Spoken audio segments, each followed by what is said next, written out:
The first step in installing our CPU cooler is to remove the stock clips. They're each held on with 2 screws. Next we want to put one of the spacers over each corner. Then we're going to put one of the brackets at the top and one at the bottom. And we'll secure them into place using 4 of the screws. We can then add some thermal paste to the centre of the CPU. To install our CPU cooler, we're going to need to temporarily unclip our middle fan. So we can just pull the little wire clip on this side, free up the clip on the other side as well, and that's going to allow us to lift the fan up and remove it. And we need to remember to remove the plastic protection. We can then lower the CPU cooler down, lining it up with the brackets beneath, and then we're just going to want to tighten up each thumb screw in turn.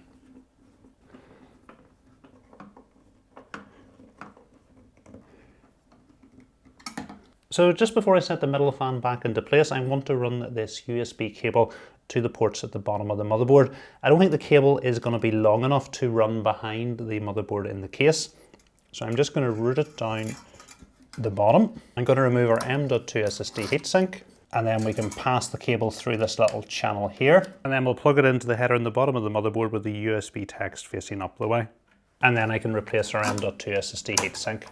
Our CPU fan header is this one here, so I'm going to take the PWM cable coming from our front fan and we'll plug it in.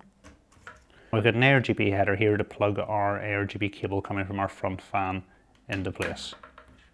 At this stage we can replace our middle fan. We can then pass the clips through the holes in the fan, just straighten the fan up, and then we'll pull back here to lock it into place. Then it's exactly the same thing on the top. Last thing to do is join our rear fan into the splitter cable coming from our front fan, and then I can just manage all the excess cable at the top. But all you're simply going to do is download the Enermax Tuner software, follow the options to install it, and when you open it up, all you need to do is select what you want to appear on the screen and adjust the interval you want each item appearing for.